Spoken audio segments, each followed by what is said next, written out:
أعوذ بالله من الشيطان الرجيم بسم الله الرحمن الرحيم الحمد لله رب العالمين الرحمن الرحيم مالك يوم الدين إياك نعبد وإياك نستعين واهدنا الصراط المستقيم صراط الذين أنعمت عليهم غير المغضوب عليهم ولا الضالين آمين اللهم صل على سيدنا محمد وعلى آله وصحبه وسلم تسليما كثيرا. Bienvenue, Inch'Allah, marhaban.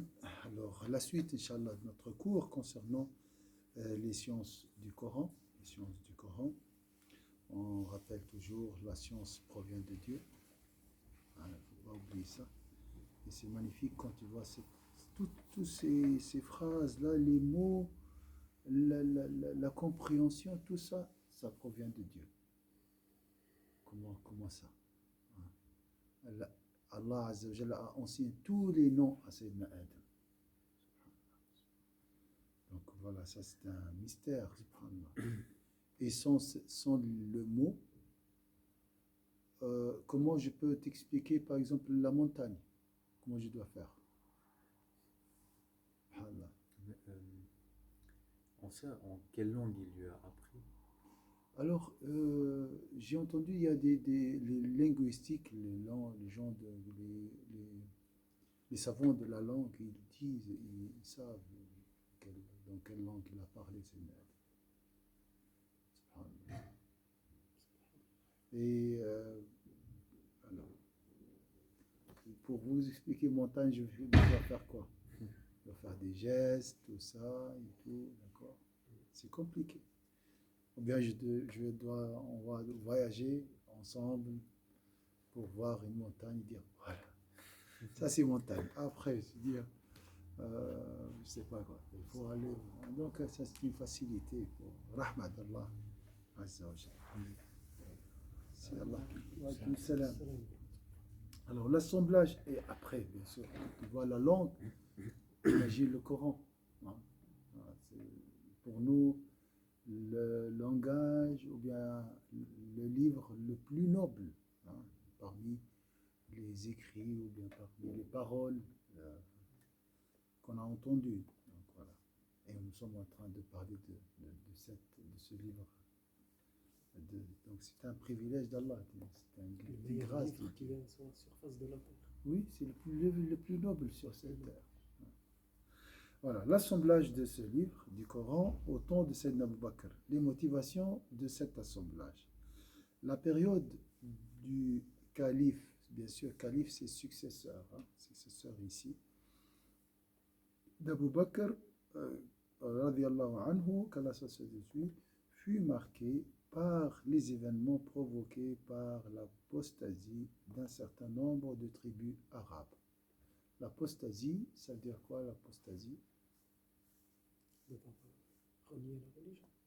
Alors ça c'est une conséquence. En fait, la première raison, c'était ils se sont révoltés contre le pouvoir sur place, qui est à Médine. Donc ils ont dit, avant, oui, il y avait le prophète. Maintenant, Abu Bakr, c'est qui? C'est un Qurayshite. Il appartient à... Vous ne voulez plus payer la zakat? Non, on ne paye plus. Les zakat, c'est comme un signe pour eux, c'était un signe de soumission, de domination. Donc, ils se sont révoltés contre le pouvoir. Après, bien sûr, ils ont quitté peut-être l'islam, mais le problème, c'était cet esprit séparatiste, si je peux dire. C'est se séparer du pouvoir de l'État, d'accord? C'était ça l'apostasie. Maintenant, on parle l'apostasie, c'est renier sa religion. D'un certain nombre de tribus arabes, donc là, Sayyidina Abu Bakr, il avait peur que l'islam se perd, donc il devient inexistant, d'accord? C'est pas plutôt Omar qui a eu peur? Après, Omar, au début, il a hésité. Après, quand il a vu Abu Bakr qui a dit au temps de Rassoul, il payait la zakat, et maintenant ils ne veulent pas la payer. Voilà, Il a fait je leur ferai la guerre jusqu'à ce qu'il la paye. voilà. Ça, Après, c'est c'était. là qu'Omar il a dit, quand j'ai vu Boubacar dire ça, j'ai su qu'il avait raison. C'était lui qui Oui, avait raison. subhanallah. Mais à un moment, c'est vrai, Sayyidina Abu Bakr, il avait peur. Hein, il avait peur, il a dit je fais quoi? Il a consulté les compagnons. D'accord? Ouais, Parmi les compagnons, il a dit écoute, adore Allah Azza wa Jalla jusqu'à l'avènement de la certitude, c'est tout. Il y a peu parmi les compagnons, ils ont dit ça c'est plus fort, c'était très très très fort. Hein. Combien de personnes? J'ai entendu des tribus de milliers de personnes. Donc voilà. Sayyidina Abu Bakr prépara donc des armées afin d'affronter les apostats. Pendant la bataille de Yamam, 70 connaisseurs du Coran parmi les compagnons furent tués. Encore. C'était ça l'épreuve. 70 compagnons parmi les récitateurs du Coran furent tués. Choqué par cette énorme perte, Sayyidina Omar ibn al-Khattab insista auprès de Sayyidina Abu Bakr pour que celui-ci donne l'ordre officiel de rassembler l'intégralité du Coran. Je dis ce cours, c'est comme la sira du Coran. C'est l'histoire du Coran. Hein, d'accord? Là, c'est une phase, je peux dire, c'est la jeunesse du Coran.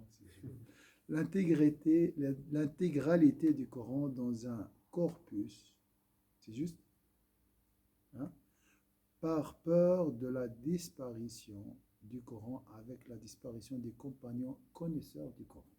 C'était ça la peur. Donc 70 sont disparus. Imagine le reste s'ils disparaissent. En tout cas, il a eu une idée ingénieuse. Omar ibn Khattab. Oui, Subhanallah. oui. Il a eu une clairvoyance, mais incroyable. Il a toujours la clairvoyance. C'est Omar qui a. Oui, qui a c'est eu lui l'idée. qui a insisté. Il y a toujours, Sayyidina Omar, il a Discernement. ce discernement, toujours. Qui venait des fois, le Coran venait confirmer son discernement. Subhanallah. Exactement, exactement. Le prophète, il a dit, si j'imagine un prophète après Ça, moi, c'est Omar. ça sera Omar. Subhanallah. Il avait cette clairvoyance, parce que c'est ça la différence entre les génies et les prophètes. C'est la clairvoyance, c'est la lumière. Sayyidina Abu Bakr hésita un moment, prétextant que le prophète sallallahu alayhi wa sallam ne l'avait pas fait. À force d'argumentation, Sayyidina Abu Bakr finit par être convaincu de la nécessité du projet.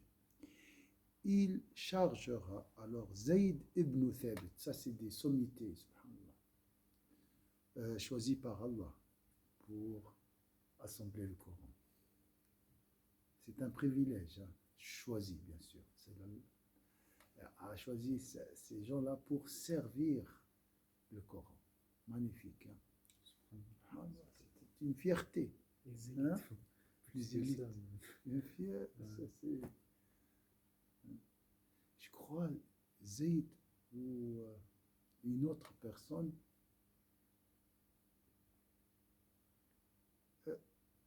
Allah, il a parlé de lui devant Sayyidina Muhammad. Comme s'il a dit, transmets-lui mes salutations. Il a dit, Allah Azza wa Jalla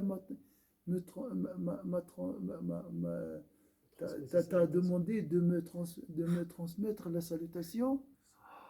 C'était hein, C'est incroyable. incroyable. Subhanallah. Donc, il chargea, on dit Zayd, mais ça c'est des sommités, subhanallah. J'appelle ça toujours la caravane lumineuse qui nous guide. Locomotive, hein, locomotive. Nous sommes dans quel wagon, Cheikh? Allah. On doit sauter des wagons pour se rapprocher de le train avance. Hein. C'est ça le droit chemin. Le chemin, c'est cheminement guidé par. Oui, ils avaient aussi cette façon de sortir de leur zone de confort. Ah oui, C'est pour ça qu'ils ont fait de grandes choses. Oui, oui. Parce qu'il n'y a pas de grandeur. Si tu vis une vie train-train comme ça, C'est- au final, quand tu réfléchis, tu dis, il n'y a pas de grandeur comme ça. Oui, Il faut savoir se mettre en danger des fois. oui, Dans certaines choses, il faut savoir sortir des règles. oui, il faut Moi, bouger. je dis des règles, pas les règles d'État, mais les règles, par exemple, les règles, les codes euh, euh, cérébrales qu'on nous a fixés. C'est-à-dire, Ouais. ça c'est comme ça, ça c'est comme ça. Celui qui est malin, il arrive à sortir des fois de ces règles. Oui. C'est comme ça qu'il fait de grandes choses. Bien sûr, si c'est du khayr et du bien, mais de temps en temps, il arrive à être un modèle et un exemple quand il sort de toutes ces règles. Ouais, ouais, Il ouais. n'a pas grand- Le- Et Ça, ça, c'est la grandeur. Ça, c'est le C'est la mieux. grandeur de tous les hommes. Oui, Tous les hommes, ils sont toujours sortis comme ça, de tout ça, pour venir grand. Sinon, ils ne seront pas grands. Si tu suis moule comme Ouais, c'est clair. les règles, tu restes comme ça. oui, oui. Surtout les convertis, Les convertis. les frères et sœurs convertis, à mon avis, ils ont beaucoup de courage à supprimer le voile de mimétisme. Parce que ça, c'est sa famille, ça, c'est son entourage, les amis, la naissance, hein, elle est née dans Il y a cette. les convertis, il y a ceux aussi qui ont connu un passé de, comment dire, de jahiliya. Oui. Oui. De jahiliya, c'est-à-dire Les gens qui le étaient dans paganisme, le. qui n'étaient Ah, pas dans la ok, religion, ouais. qui ont fait des choses graves dans le mal. Comme Rasoul l'a dit, quand ils viennent dans la religion, ils s'engagent, ça devient les meilleurs. Parce qu'ils ont goûté à la saveur du mal, son odeur nauséabonde. Ouais. Ils savent que cette odeur-là, personne ne peut la. Subhanallah. Et quand ils ont senti ça, ils ne veulent plus retourner là. Et tu les vois les plus déterminés. Comme Omar Ben Khattab, Sayyidina Omar, oui, Khalid oui, Ben Walid, ils ont fait. oui, oui, ils ont ils tué étaient des ailleurs. musulmans, ils ont Ouais, fait des ouais. trucs. Ah, Et quand ils sont rentrés, c'est ça, le meilleur, mon frère, mes frères, le meilleur bienfait d'Allah, c'est la guidance. qui dansent. Il n'y a pas mieux. Si tu es guidé, même si tu n'as pas d'argent, pas de femme, pas d'époux pour les sœurs qui m'écoutent, alhamdulillah. Tu es guidé, tu es à l'islam, subhanallah. L'imam al-Ghazali, il a dit, sans orgueil, hein, il a dit, je suis prêt à écrire 1 million de pages sur le bienfait de l'islam. 1 million de pages. 1000 pages, il a dit. Parce qu'il n'y a pas sur les bienfaits de l'islam. En fait, quand tu parles d'islam, il y a tout qui te vient, tu n'arrives même pas à t'arrêter. Ça te vient de partout. Alors que si tu racontes une histoire banale, à un moment donné, stop. C'est fini la discussion, que l'ouahad il prend sa route. Mais l'islam, c'est infini, ça te vient de tous les sens. Et tu n'arrives plus à t'arrêter, ça te vient de partout. On dirait que tes organes, ils répondent présent à ça. C'est-à-dire, ils connaissent la vérité. Ils répondent présent à ça. C'est-à-dire qu'ils utilisent tous leurs sens au maximum quand tu parles de ça. Mais c'est comme ça. Toujours, il y a l'opposition qui anime. Ils ont dit, le diable est là pour nous réveiller, nous secouer, pour rester toujours vigilants. Donc, subhanallah, dans cette caravane qui nous guide, on trouve Zayd ibn Thabit. C'est parmi les premiers. Quand on parle le Coran, on est guidé grâce au Coran. Alors, Allah a mandaté Zayd ibn Thabit pour nous transmettre la parole qui nous guide vers Allah. Quel honneur. Quel honneur. Quel honneur. C'est les riches, on parle de penseurs, philosophes, tout ça. Zayd ibn Thabit, pour nous, ça, il a servi de cette tâche, car il jouissait d'une forte mémoire. Pas seulement la mémoire, cheikh, la lumière. C'est pas question de disque dur. Non, c'est pas ça seulement. Il était jeune, droit et pieux. De toute façon, la piété augmente la mémoire. Hein? La piété, La piété. il y a la piété. Voilà. Il était jeune, droit et pieux, et fut l'un des plus grands scribes désignés par le prophète, sallallahu alayhi wa sallam. Donc, bien sûr, c'est le prophète qui l'a désigné. Il avait consigné par écrit le Coran et était au courant de la dernière version qu'avait faite le prophète sallallahu alayhi wa sallam avec l'ange Gabriel lors de son dernier Ramadan. Il a assisté à cette dernière version. Ce n'est pas par hasard, subhanallah. Pourquoi il a assisté? Parce que Dieu sait qu'un jour, ce sera lui qui sera mandaté pour rassembler Il n'y a rien de hasard. C'est des pièces de puzzle. Ouais. Tout est bien, millimétré, orchestré. même plus Ouais. précis que les pièces de puzzle. Tac, tac. Il faut que tu viens ici à la mosquée aujourd'hui pour que demain, Inch'Allah, tu trouves un travail. Et tu trouves un travail pour aider quelqu'un au Brésil, peut-être, ou au Brésil. Allah, tout est tic, tic. Eh bien, hein, subhanallah, orchestré. Orchestré. Selon quelle équation? L'équation de la justice et la rahma d'Allah. C'est le chef-d'œuvre divin. Chef-d'œuvre divin, On peut pas le comprendre. mais la philosophie, si je peux dire pour Allah l'exemple sublime, c'est la rahma. C'est la rahma Qui englobe tout. qui englobe tout. C'est le secret de cette mélodie qui est dans cet orchestre. Alors, quand je dis tout est orchestré, animaux, plantes, Covid, travail, divorce, mariage, études, toute plante, anges, djinns, les cieux, la terre, les galaxies, tout doit marcher ensemble. Ça tourne, ça reste pas. Il n'y a pas de secousse, hein, il n'y a pas de secousse. Ah, aujourd'hui c'était bien, mais d'un coup, c'est détends ta tête, ça. Il n'y a pas ça. Mais c'est le roi. Hein. Le roi, il gère tout hein, dans un pays. Tout est géré par le Conseil fédéral ici. On attend toujours les directives du Conseil fédéral. On s'incline. Ça, c'est juste ici, humainement. Donc, Allah a choisi Zayd ibn Thabit. Si j'ai dit par sa propre main, pour Allah l'exemple sublime, viens ici, c'est toi. C'est comme ça, nous, hein. Viens à côté de moi. C'est toi qui vas donner le cours aujourd'hui. Il l'a regardé, il l'a choisi. Il l'a C'est un choisi. bonheur. Subhanallah. Quels sont les critères? Ce sont les mêmes critères pour celui qui veut comprendre aujourd'hui le Coran. Le Coran, il cherche les nobles. Il est donné aux nobles. Tu dois être pur pour toucher le Coran. C'est vrai ou pas? Donc Zayd ibn Thabit, imaginez alors son rang. Subhanallah. Hein? Maintenant, il est où Zayd ibn Thabit? Dans quelle station au paradis? Là, il a atteint les hautes sphères maintenant. C'est fort, hein? Il est dans le Subhanallah. jardin. C'est ça la vraie réussite. Hein? Je cherche toujours. Demain, j'ai quelque chose à faire. C'est vrai, mais ça, c'est un détail. C'est dans le cheminement, ça. Le travail, c'est bien. Qui va t'aider, Inch'Allah, à mieux adorer Allah Azza wa C'est Jalla. pas une finalité. Si tu as les moyens, tu peux assister à ce cours. Si tu n'as pas les moyens, tu as des soucis, tout ça, tu vas travailler la nuit ou bien. Ouais. Donc ça, c'est la dunya pour nous est un moyen qui nous aide à parvenir jusqu'à Dieu. Donc il a assisté à cette présentation. Le prophète a présenté le Coran lors de son dernier Ramadan. Tu es un homme jeune et sage, et nous n'avons aucune suspicion à ton égard.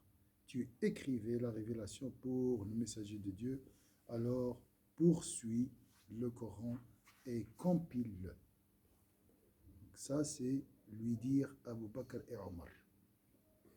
Je répète, tu es un homme jeune et sage, et nous n'avons aucune suspicion à ton égard.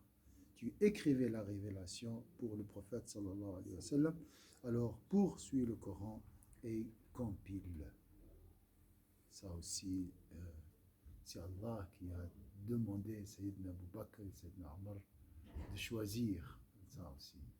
Eux aussi, donc, ils sont meilleurs encore. Imaginez, Sayyidina Abu Bakr sont plus hauts que Zayd, parce que c'est les califes du prophète.